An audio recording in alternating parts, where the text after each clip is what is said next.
Scouts and Scouters, welcome to SummitCast. Please join us in welcoming your Council Commissioner, Ron Moore. Hi there. Welcome to our inaugural SummitCast. I'm glad that you all are attending both here in Vinemont as well as on the web. Hopefully we've listened to some of the feedback that you've given to us, and hopefully we can establish a communication channel for you to utilize. Of course, with any function to begin with, I'd like to invite everyone to stand up while Jackson and Ty from PAC 227 present our pledge. Attention, salute, pledge. I pledge allegiance to the flag of the United States of America and to the republic for which it stands, one nation, under God, indivisible, with liberty and justice for all. Two. Thank you, guys. If you would remain standing for just a moment longer. Dear Lord, we thank you for the opportunity that you give to us to serve the youth in the Greater Alabama Council. We ask guidance and blessings to continue to pour upon us as we provide insight, guidance, and leadership to the youth that we serve. All these things we ask in your name. Amen. Amen. Again, my name is Ron Moore, and I thank you for coming here. I'm joined here by our Scout Executive, Mr. J.T. Dabbs, as well as the Vice President for District Operations, Mr. Mickey Harbin. Last year, we were making several visits to the various districts to understand concerns that were in the council. As part of that, we realized the feedback that we received was around communication and some of the issues that revolved around that. So we sat down and talked about ways that we might be able to improve some communication in the council. And one of the ways we said, you know, it's tough to get people to meetings, so perhaps we can take a meeting to the leaders in our council. So that's how we developed and generated our first webcast. This one revolves specifically around communication. How do I communicate? How do I communicate in my unit? How do I communicate in a district? How do I communicate in a council?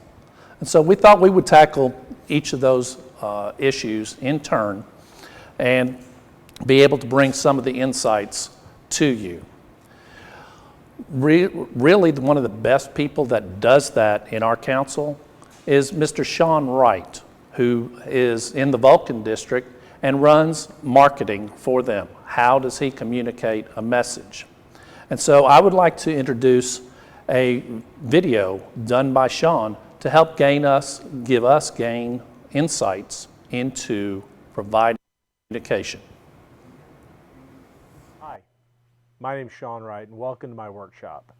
I'm in my workshop because I couldn't be on the SummitCast with you tonight, so I thought I'd shoot a little video for you. And I got kicked out of the upstairs because that's where all the family is. In that family is a 12-year-old Boy Scout, and I have a 7-year-old who's going to be in Cub Scouts in the fall. Pretty excited about that. Now, to pay for my scouting hobby, I'm in marketing and advertising. I've been doing this for about 30 years now. When I first got back into Cub Scouts, I realized we did a really poor job of communicating with each other, with our chartered organization, and with scouting in general, and the community. So I decided I'd do a little website for the PAC. That led me to do a site for my troop and for the Vulcan district. Now, let me tell you a little bit about my philosophy on building websites. Don't get wrapped up in the look. I had another scouter who called me up one time and said, I love your theme. I'd love to know what your theme is. I said, sure, I'll let you know, but don't get so wrapped up in that.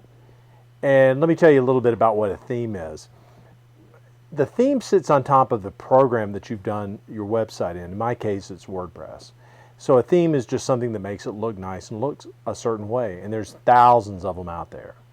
I said, don't worry about the theme. It's not about the theme. It's about the story. And that's what I want you to focus on. So when BSA President Robert Gates pointed out in his acceptance speech, I think our marketing needs to be focused on local media, he's right. We have the stories and we need to tell them. We don't need others telling our stories for us. And if you're in a troop, you've already got scribes and you've got historians. It's their job to do it anyway. When you see something that says put together a scrapbook, that's a website now. So give them something to do. So let me give you a little focus on your website when you're putting it together. I think you need to really work around three things actually. First is ease of use. You need to be able to get around it. You need to be able to find things. Don't bury stuff in folders and 2 and 3 layers deep. It needs to be easily found. Second is you need to tell your stories. Now what could a story be? Well, let's say you're taking these tigers like I'll be doing. You're going to take them on a hike. So your story is, we're going on a hike. 2, we've been to a hike. Here's some pictures we've taken. 3, this is what we learned on our hike. 3 stories, 1 event. So, and finally is you need to have, it needs to be timely. You need to be able to find the information. You know, this is the time that our hike's going to be at. This is what we need for our hike. Those things can be found easily. So with that in mind, I'd like to show you 3 sites that I've put together here at the Vulcan District. So I'm going to show you 3 different websites. One for the pack, one for the troop, and one for the district. And I'm going to blow through these pretty quickly. The first one is the pack. It's also the oldest one I've done for a scouting unit. It's been going on for about 5 years now, and every time we do a story, we post it on here with a nice picture. I'm no longer with the pack, but the unit leaders have taken it over and they're continuing to post. This is a traditional blog format, which is the newest stories first, and it's in reverse chronological order. So the next time they post a story, this Weeblo 2 crossover will move down to the next spot. We have information about the pack that we want to share, and you can see that in the menu bar, in the yellow menu bar at the top. There's an About Us page, a calendar, photos and videos, Join Us page, downloads, and current leaders. On the right side, you'll see a big Join Us button because we want people to join our pack. And if you click on that, it'll take you to a page that'll tell you exactly how to get started. Below that, we have the pack calendar. This is linked to our Google Calendar. So if anything is updated, it automatically gets linked up here. When parents want information, they come straight here, they find out where it is. Now, most of these stories are about things that have happened already, but it can also be posts about what's coming up and things like that. So there's the first one, pretty straightforward. The next website is for Troop 97. It's basically the same thing. It's got the same information, the About Us, the Join Us, the calendar, things like that. It's just a different look. Instead of having the blog on the front page, we've got more informational things. So we have a big picture, tell who we are, a little welcome message from the Scoutmaster. Below that, some troop history, a link to the Facebook alumni page. We've been around for 60 years, so we've got a lot of history, and we want to share that. We want to get people to come back and be part of our troop. In this red section is our blog stories. The last story we wrote was on the Sipsey Wilderness trip. There's a Scout Sunday page. And then there's a bullet point listing of other stories. This is a pretty new website, so we don't have that many stories, but we'll be engaging our scribe and our historian and getting them to actually tell the stories and write these things. It's their job anyway. This is their scrapbook. This is a great place for them to be able to do that. Below that is the troop calendar, but instead of that listing on the pack calendar, it's in a calendar form. And then below that, we've got a bar for new scouts. If you want to sign up, you click on this, it'll take you to a page with all the information you need to sign up, all the forms you want to fill out before the first time you come. And we have a payment page. We have a square.com account. So if you want to pay your dues, if you want to pay for that camping trip that's coming up, you can go here, click on it, pay with your credit card. You're going to get charged 2.75%, but sometimes it's a little easier to do that and less painful than having to remember to write a check and get it up there in time. And then we have a little bit at the bottom about who we are. This would be the footer section. So there it is. That's the troop page. Now, the Vulcan District page. This is similar in style to the PAC calendar, but we have a lot more information going on here. Now, we set this up so that you could find the information you needed the fastest. So on the front page, we've got this scrolling images, which are big events that are coming up, which we want to be, right in front of you. We want you to be able to see that and go straight to it.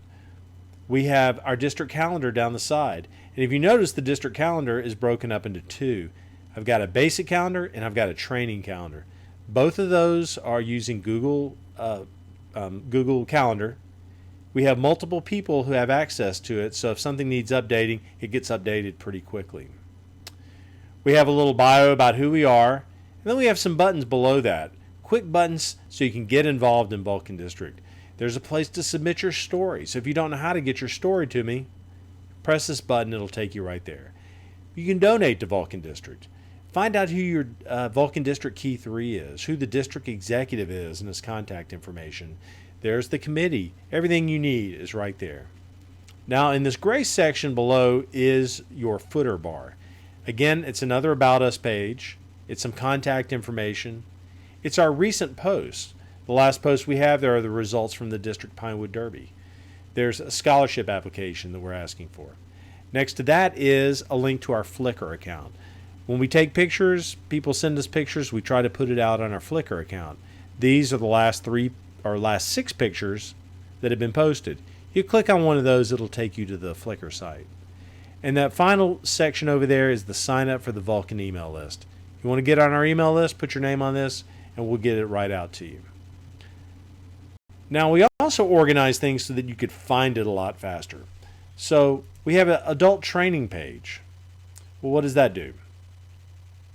It lets us know how we get trained. Here's the requirements. Here's how to go online and take it through my.scouting.org. Here's roundtable information.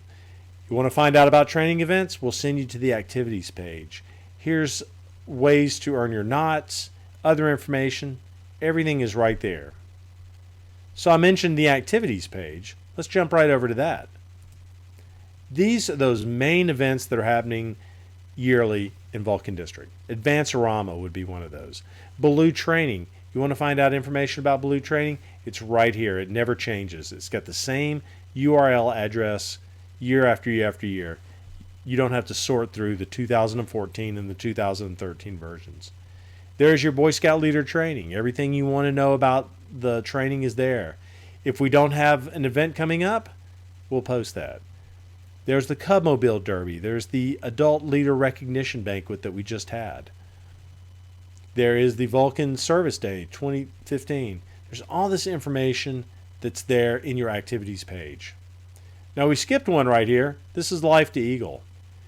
One of the big things that people want to find out is, what do I need to know to help get my son to get his Eagle Scout? So here we have the links to the Eagle Scout Service Project Workbook. There's a guide to new Eagle Scout Service Project Workbook. There's the short guide to the Eagle Scout Service Project Workbook. There's all sorts of things that relate to the Eagle Scout rank advancement. You can find it on this page.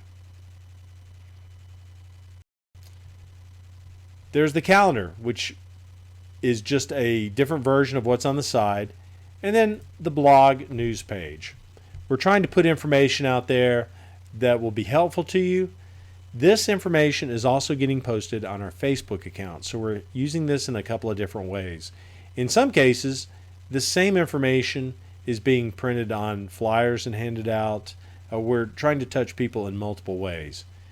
But it's that same blog format that we saw on the PAC calendar. There's the Pinewood Derby results for 2015. There's some Philmont scholarship applications. There's the March Roundtable, which we had to cancel. Many things like that. So everything's here in one place, but we're telling our story and we're trying to get that information out to everybody. I hope by seeing these 3 different versions of our website, it may help you as you design and put together your own unit website. But again, remember, don't worry about the theme, don't worry about the look. Make sure it's usable, it gets updated, and your stories are being told.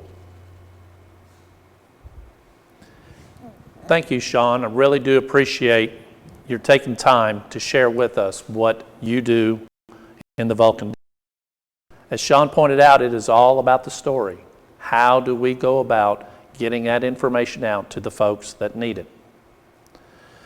Several of you have already submitted some questions around how units can communicate. So we thought we'd take a couple minutes just to share those questions. I'll start out. One of the questions that was submitted to us early was that my PAC has a closed group on Facebook. I never check Facebook and feel left in the dark. With all of the different venues for people to communicate, why do I always feel disconnected from the messages from my PAC? Well, I have a couple of things around that. It is a closed group on Facebook. Is that truly needed? Some issues around privacy do indicate that in some instances you do need that. But otherwise, what do you need to help you connect with your PAC? You saw on that website that several different methods are used, whether it be email, whether it be a simple posting to a web, whether it be, at my work we use a shared web space to be able to do this. I would encourage you to get with your PAC leaders to understand how they can best communicate with you and utilize that. Whether it be email, whether it be web communication, whether it be a phone tree, whatever form that might take. Communication is a two-way street. It is not just a one-way push. Send your feedback to that PAC to let them know what you need. My question is, young people don't use Facebook or email, and that's mainly because we adults have chased them off of Facebook and email. How do you effectively and consistently communicate information to them, which is, if you're a parent, that's a good question just for being a parent. And the answer is repetition, repetition, repetition. These are kids. I can't tell you how many times my kids came home and I'd find stuff that were 3 and 4 weeks old in their backpacks with a message on an event at school or event at scouting. So the best thing to do is write things down for them, because they're not going to remember most of it anyhow. So write it, hand it out to them. If you've got somebody in your troop, do it on a monthly or quarterly basis, and make sure that the parents have this information, so that if the parents are there, give it directly to the parents. If they're not, make sure that they have a way of, the kid takes it home and gives it to them. That way it can be put up on the refrigerator or somewhere, so the parent can see, and the young man can see kind of what's going on and what's going to be happening. Also, most kids in scouting, they have friends. They get there because they have a buddy or a pal or a group of pals that are in there. So there needs to be a contact list within the unit, and that every year that needs to be refreshed. A contact list for the scoutmaster or the cub master and the committee members and the kids and their parents and their emails and phones, and that way. I know I've got a lot of phone calls from parents saying, well, what time are we leaving this weekend? Because we always handed out a contact sheet at the first of the year, so that if there are questions that arise, there's a way of getting in contact with someone that has some knowledge in the troop, because usually you're developing relationships with that troop or their pack. So just make sure the information gets out frequently, and make sure the parents are involved in that information distribution. Thanks, Mickey. Those are some good info there. Another question we had related back to Facebook and kind of in general with social media in terms of, what does the Boy Scouts of America actually have as policies related to having a Facebook page, or for that matter, other types of social media? And as my 11-year-old daughter will tell me when she asks me a question and I don't know the answer, she'll just say, just Google it. And oftentimes we have to go online and search for information and all that, but you can go to scouting.org, and there's a whole section on social media guidelines. But I do want to mention a few things about Facebook. Mickey mentioned that, a lot of the young people, they're not on Facebook, and plus Facebook has requirements that you have to be 13 years old or older to even have an account. So for our younger scouts, not a communication option. But Facebook is a good option for our parents who are involved, our volunteers, our alumni. And in many ways, Facebook can be an internal tool for us in communicating with each other, but it's also a great external tool as we communicate and share with the general public things that are going on in scouting. You can think of Facebook in one way as a unit meeting that's always going on. It never stops because there's always information there. And keeping it up to date and having things there. The question that Ron addressed earlier about an open or closed Facebook account, actually the national office recommends that you do not have a closed Facebook account, that it should be a public fan page that you set up, that you have 2 administrators, one of which is youth protection trained, both of which should be adults, and the youth protection policies that we have in the Boy Scouts of America also apply in the virtual social media world. So those are some important things that we should do in making it a public fan page and doing that. But we also have to monitor our Facebook, and we have to monitor the post. We have to monitor what's going on that, and if there's something that is offensive or inappropriate, we need to make sure that we act on it immediately and take care of that. And those things happen in the social media world we live in today. People will say things or do things online that are not appropriate to scouting or abide by our youth protection policies. Being open to the public like that is a weakness for us, but it's also a strength because it gives us the opportunity to once again tell our story and take a look at what scouting is doing. So I encourage you to do that, to create a Facebook fan page and use that appropriately in your unit. But you really have to stay on top of it, like Sean said in the training, monitoring it, keeping it up to date. All those things are very important to you. And one other word about social media, and Sean, I think, really pointed that out extremely well about how they were using their unit and their district websites to tell a story. And telling a story is a powerful thing for all of us. In scouting, we have wonderful stories to tell about our personal experience in scouting and what your unit or your district is doing and the impact it's making.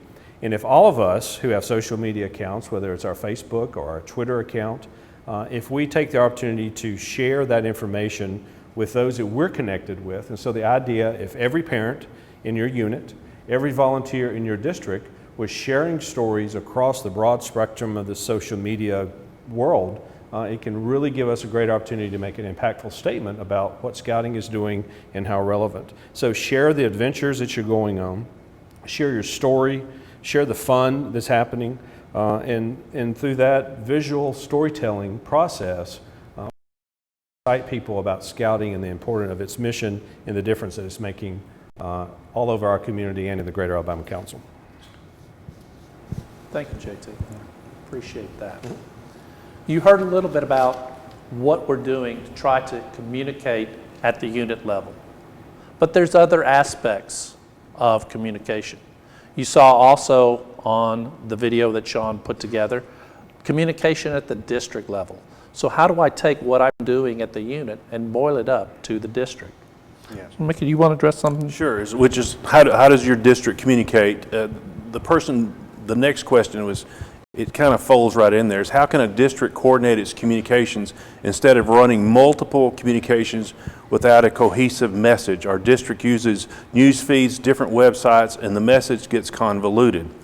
We're a pretty big group. I mean, we got a lot of people out there, and we have, in large business, it's difficult to communicate. So, we got young kids, and then all the kind of the management is basically voluntary, and except for a few. And so it makes it difficult when we get at the district level how we go about doing that.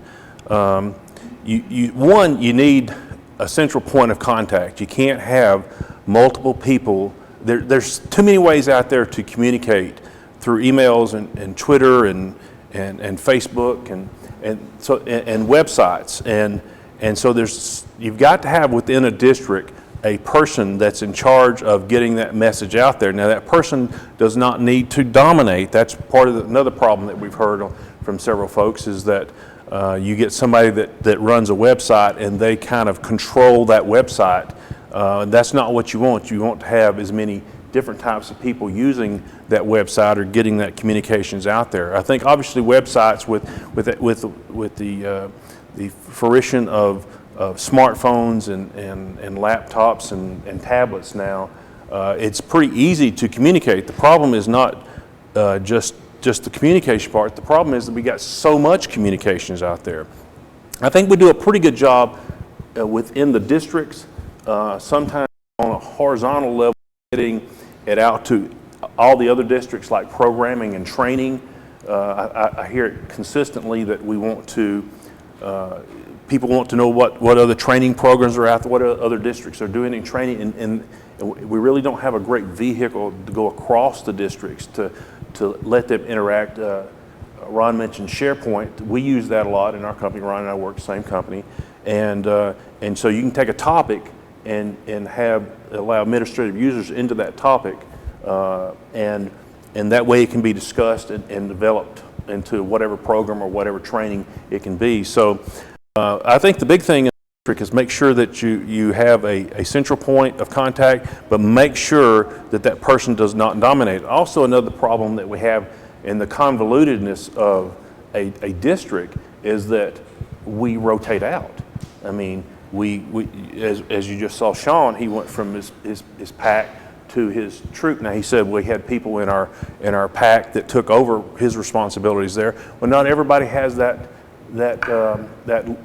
much talent out there. We happened in the two troops there where we had people that did websites, so it made it very, very easy. But when they moved on, you have to find somebody else to come in there and take that responsibility. So I think you need to do a little bit of planning going forward in the future and moving and trying to find out how you disseminate that information and how people can put that information in there, but it still needs to be a point of contact within the district. Another question that came up related to the district itself, and I think this is relevant to our topic. The question was, what is the purpose of a district?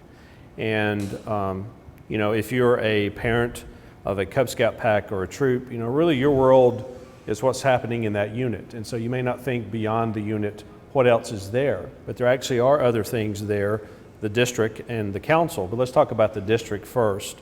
The sole purpose of a district is to support the successful units in that territory, to support the units and the charter organizations and to help make them successful and to continue to grow them. The district is a geographic area set aside by the executive board within the council, and that's what it is.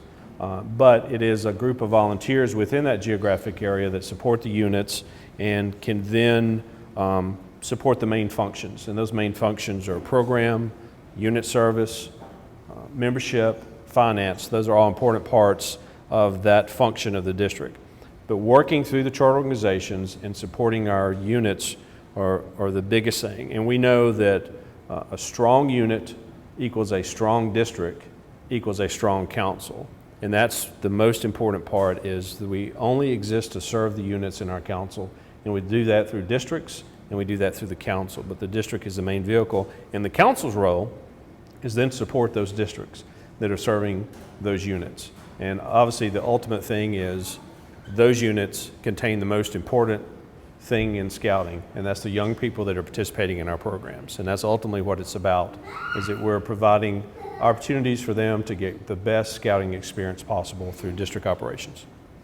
Thank you. Can I add that part of the communications part of the districts is we are redistricting 3 districts into 5 that will be coming up this year, and that was really part of the process of why we did that, because the districts were so spread out that it was hard to communicate face-to-face. It's always better to communicate face-to-face, but we make them smaller. We think it'll be much more effective in communicating and getting their message out within that smaller district. Yeah, that's a great point, Mickey. And that was as a direct result of listening to our unit leaders and listening to our units and listening to our staff in terms of our districts and how they were better able to support the units that are in those territories.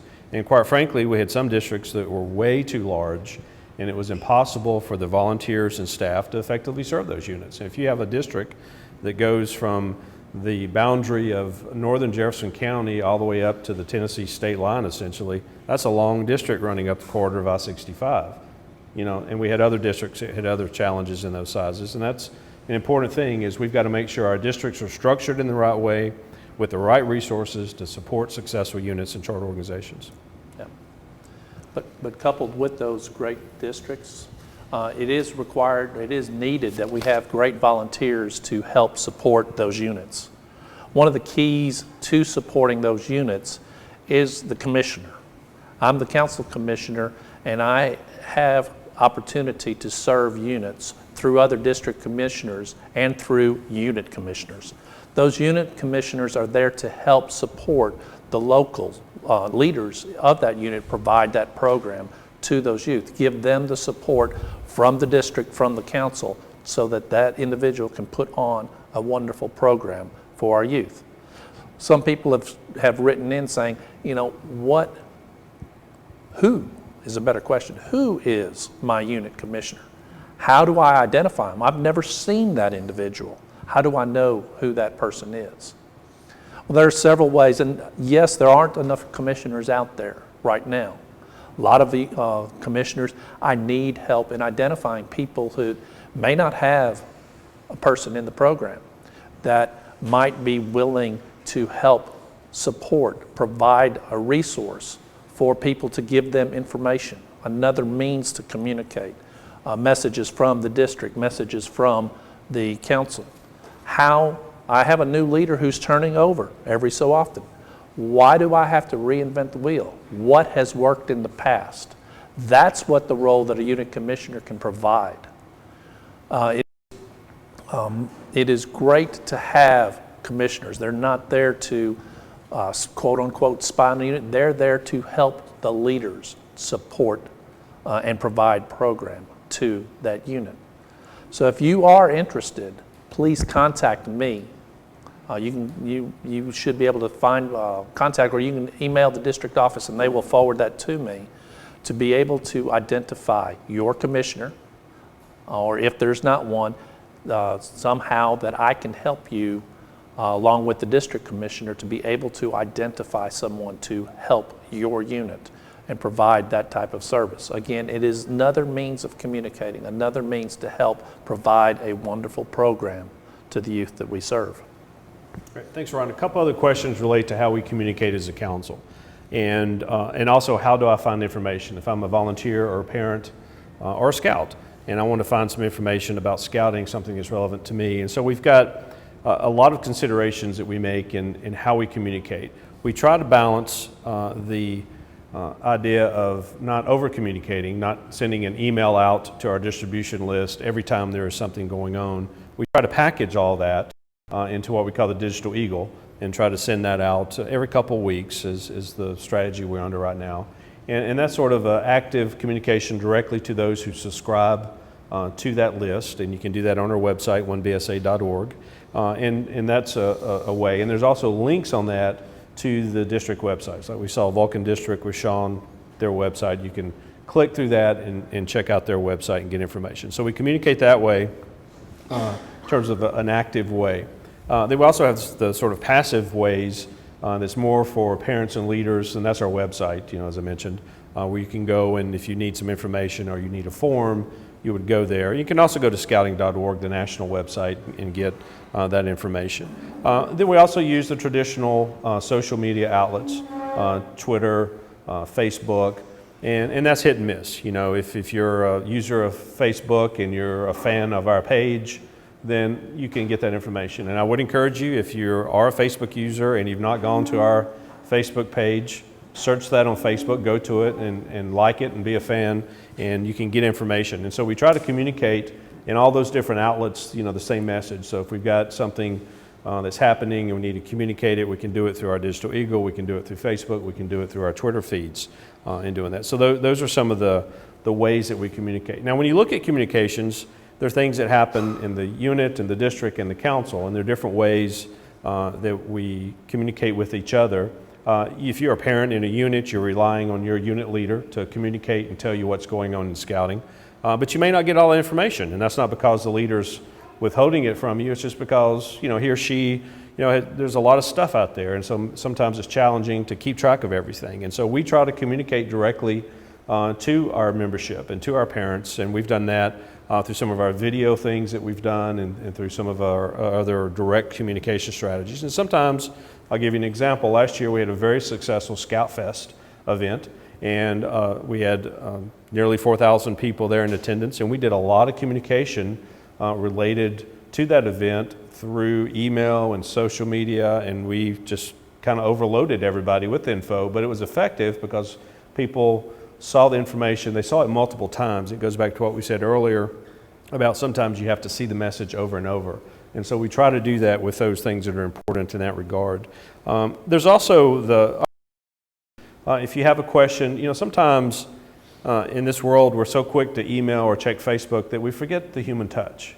That picking up the phone and just calling and talking with somebody, can be sometimes more effective. And I encourage you to do that if you are in a district, that you call someone on the district committee if you have a question about the camporee that's coming up.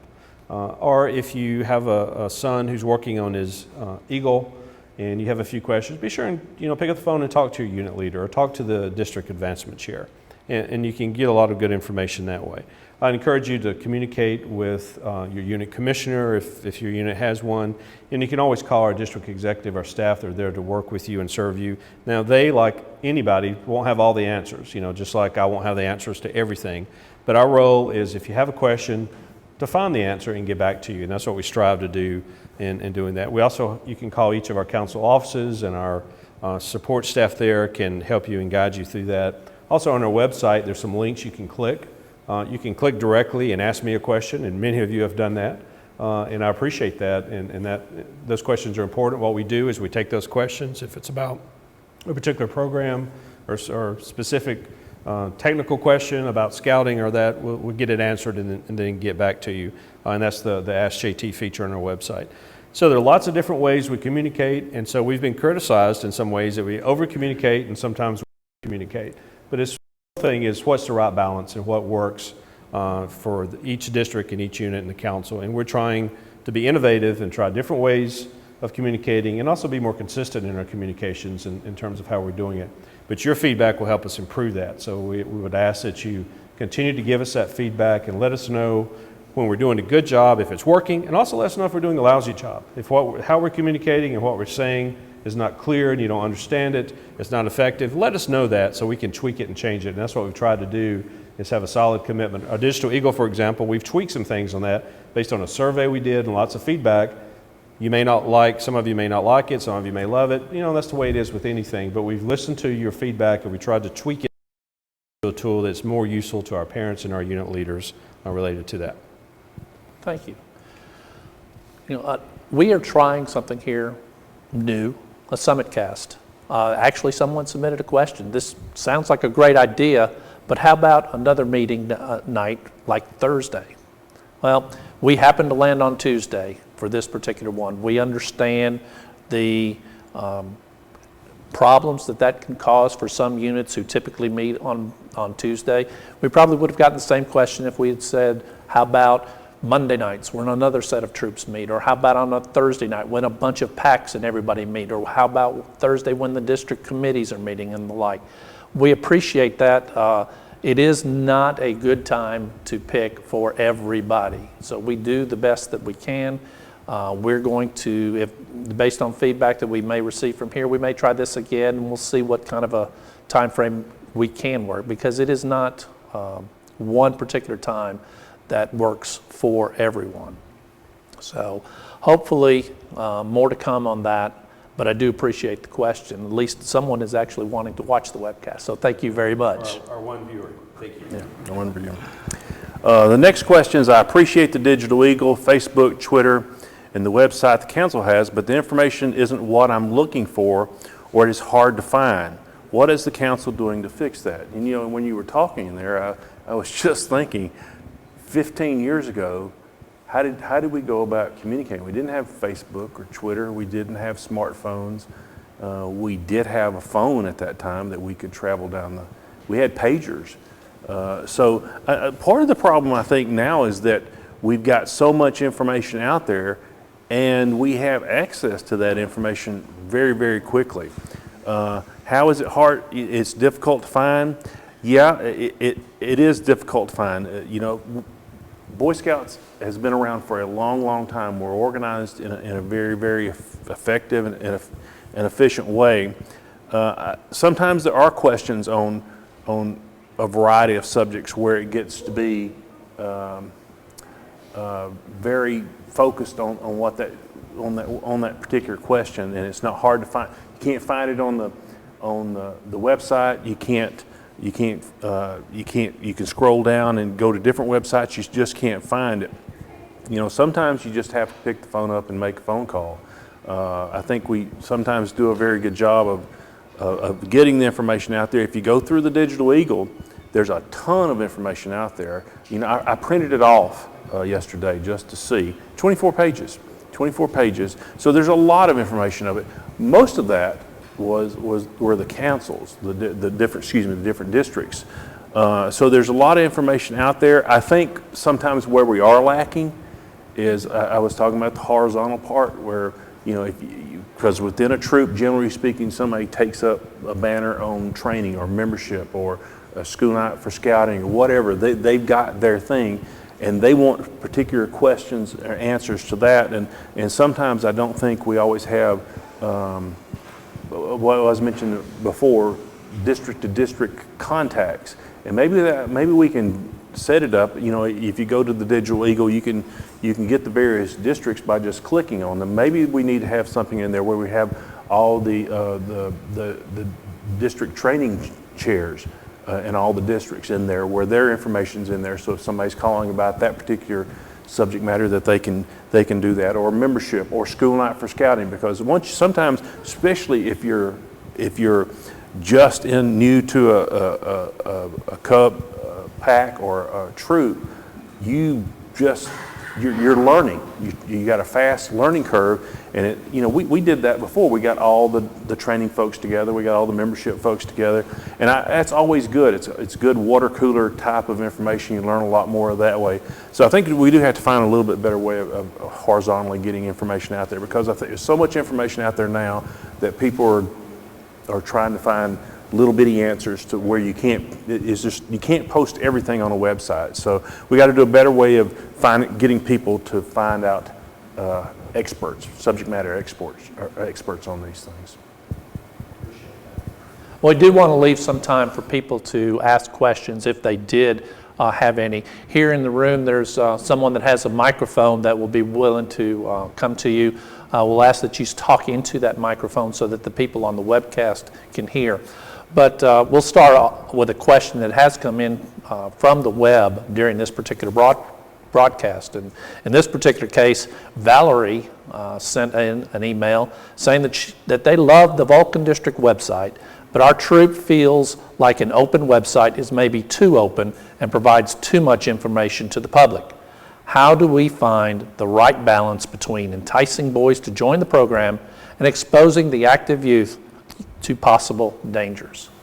Again, as it was related earlier, there are folks that should be a single point of contact for that particular website, and those individuals get submissions for those stories that come in, and those stories then are screened to remove that type of information to make it more safe environment.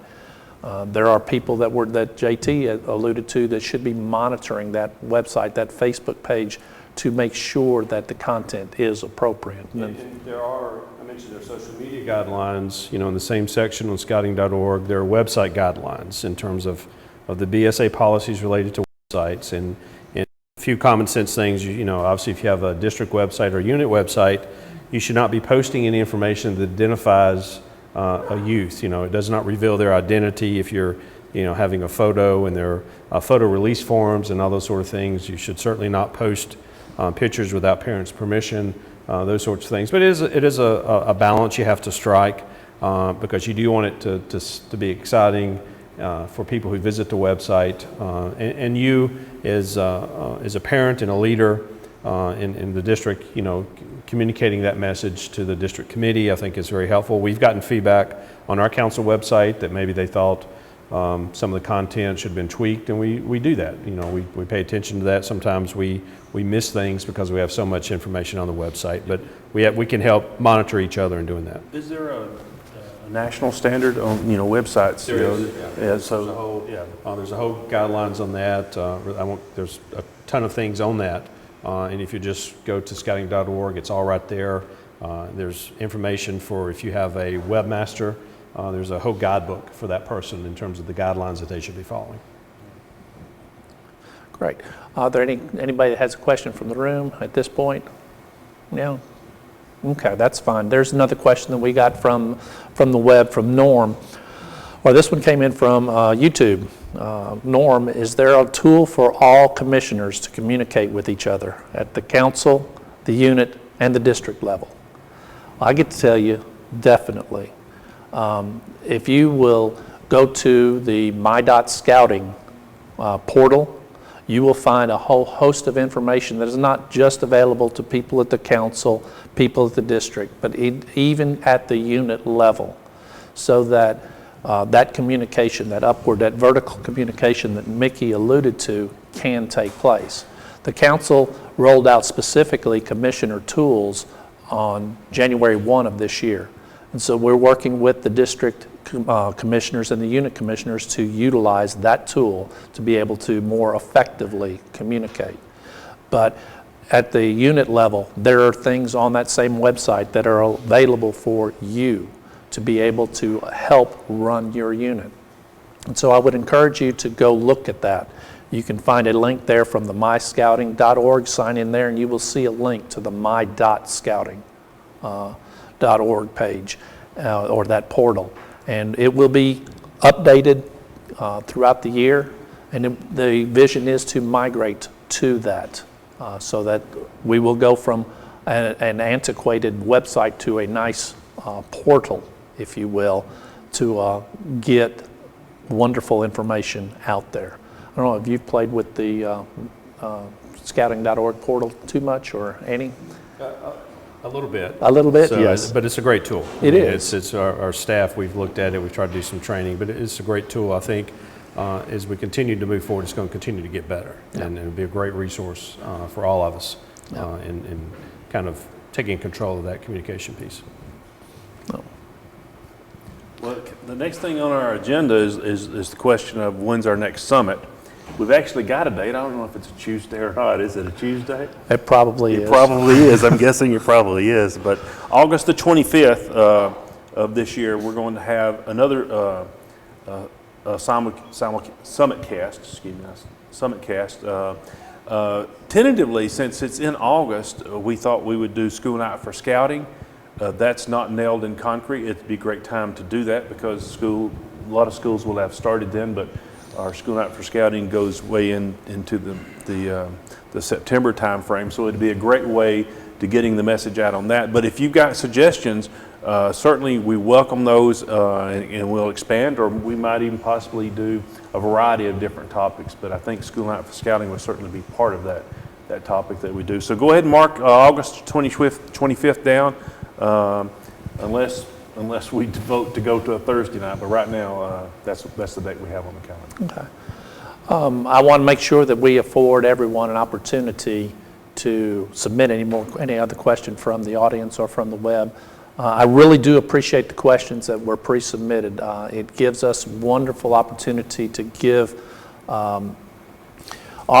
give response to concerns that you have, and so that's what we're here to try to do, to help you put on that program for our youth. Oh, somebody did ask a question. Can we make a master calendar at the top of the year that has training, OA, council, and district? So that is an excellent, excellent idea.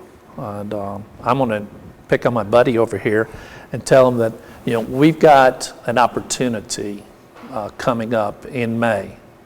As part of your roundtable in May, There is a program preview conference that will be put out there.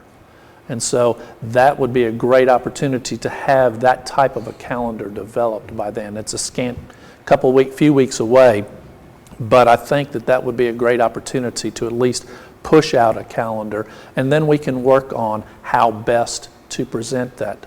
It's not about the presentation, it's about the story. How do I push that out? So we want to put that into your hands to be able to plan for your units, to put on a program. And we certainly have a master calendar that we post on the website. We distribute through the program preview conferences each year. Of course, when dates change, when you've published a static sort of calendar like that. So I think we do need to look at how we can do something that's a little, easier to use, that you can quickly change, so it's not a downloadable PDF, but something that's live and current, and as you make changes to it, or we can add to it. So there definitely, that's a great question. There are definitely some things that we need to work on. We need to kind of get, on our calendar functions on our website, kind of get into the 21st century related to that. We're still kind of doing it the old-fashioned way. So that's a great question. It's something we need to work on. Yep. So more to come on as part of the program preview in May. One other item that I want to call everyone's attention to before we break, in April, later this month actually, I think it's the 16th, or is it the 19th? Is it the 19th? Or the 14th? I don't even remember. Where's Harold? We'll take info from the audience. We'll take info from the audience. It's the 14th. There is a movie preview, The Muddy Lions. Want to encourage you, if you can, to attend this preview. There will be a wonderful opportunity to meet with the folks that put this film together. And April 14th, Carver Theater, downtown Birmingham. And so just to tweak your interest just a little bit, I think there's a trailer for that. And so that would be at 6 p.m. on the 14th at the Carver Theater. And there are tickets. You don't really have to have a ticket. Yeah, it's free to the There are public, tickets. open. Yeah. So we'll show that video now. Scout is trustworthy, loyal, helpful, friendly, courteous, kind, obedient, cheerful, thrifty. Scout is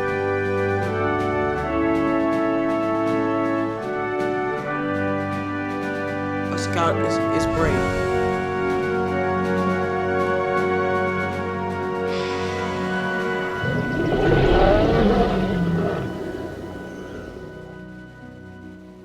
So there you can see the information on screen of that event. So let me, before Ron closes us out, let me say a few things. First, Ron and Mickey, thanks for helping us out tonight, and Sean for his training feature. But more importantly, to each of you, thanks for your leadership to the council. Thanks for your willingness to help us improve in how we communicate and how we can better serve our units in our districts. I want to mention just a few things for those of you that are watching or may watch the recording of this later. The month of April is really important all across America. It's known as Child Abuse Prevention Month. And this is a really good time for each unit to take a look at your youth protection training, make sure everybody is up to date. Make sure that you encourage parents to have conversations with their children about that topic. Scouting needs to be a safe haven for young people, and so we're very diligent for making sure that we pay attention to our guidelines, we abide by those guidelines, and we all have to be champions for that in terms of making sure that each unit is following those guidelines. I'd also like to encourage you in terms of training to take a look at the Philmont Training Center. They have some wonderful training opportunities this summer. Ron and I are going to be there in June with a Council Key 3 training course. I encourage you to take a look. If you're a district volunteer, there are lots of great courses for you. If you're a unit volunteer, and just go to the Philmont Training Center website and you can get lots of information. Also, don't forget, coming up soon will be day camps and summer camps, so you need to start taking a look at that to make sure that your youth are signed up for that. Another big thing that's coming up that hopefully you've heard about, but if you haven't, some changes are coming to the Cub Scout program. That all happens on June 1st of this year, and it's making Cub Scouting more fun and exciting for boys, easier to implement. We ask of our Cub Scout leaders and all of our leaders an awful lot of your time and the things that you do. And the Cub Scout program can sometimes be a little overwhelming. And so they've tweaked some things to make it easier to implement for unit leaders. You can go to scouting.org/program updates and get all the latest information. And right now you can download the new PAC meeting plans, the updated requirements for the Cub Scout Award, the new Cub Scouting images, the overview of the new program. All those materials and a lot more are there if you want to go to scouting.org and do that. One other thing I want to mention, Mickey mentioned our next topic, talking about fall recruiting, but that's a topic we really need to focus on now. If you're interested in growing your unit, you need to start thinking about that now. How do I get the right leaders involved and get a team together to make sure that we reach out in our community and give every young person an opportunity to join Scouting? We've got some exciting new things we're going to do with our fall recruiting plan this year when we go out and work with you and helping you to recruit youth into your PAC and your troop and your venture crew. And it's going to take leadership at all levels to continue to do that. Because of your work last year, our fall recruitment efforts had a 15% increase over the year before, which is great news. More young people joining the greatest program in America that serves youth. But we have to continue to work and find new ways of doing that. And that goes back to the communications we talked about. You know, we're so used to going out into a school and delivering a flyer and hoping that gets a kid to sign up. We have to do a lot of different things. We have to do lots of different ways to communicate, both the social media and the email and the texting and the flyers. We have to do all those sort of things. And so we've got a great plan put together that's been very thoughtfully worked on with volunteers, and we think it's going to be really exciting. So stay tuned for that. But start working on that now in terms of, in your district, in your unit, how you can better recruit young people and give them an opportunity to join Scouting. Ron, close us out. Thank you very much. Again, we put this together to hopefully provide you with communicate with us, or us to communicate with you. Please give us the feedback. You can send that into the council office through your DE, but we would like to hear how you feel about this particular venue. We're here to serve you the best way that we can, but we can only serve you if you let us know what works and what doesn't. I really want to thank the Coosa Shows for putting this together for us. They do a tremendous work in the background, putting together a whole lot of video clips and everything else to help make events like this worthwhile for you all. A link to the recording for this SummitCast will be emailed out tonight, so that if you really didn't have a chance to watch it during a meeting time, you have opportunity to see it at your leisure, or if you want to share this message with other folks in your unit or in your district, please share that link with everyone. Again, I want to thank everyone for coming who made the drive up here tonight to be with us, and I want to thank everyone else on the web for the opportunity to come to you tonight. Thank you. Thanks, Ron. Thanks, Mitch. Thank you for being here this evening for SummitCast. For more information about the Greater Alabama Council's activities and programs, check us out on the web at www.onebsa.org.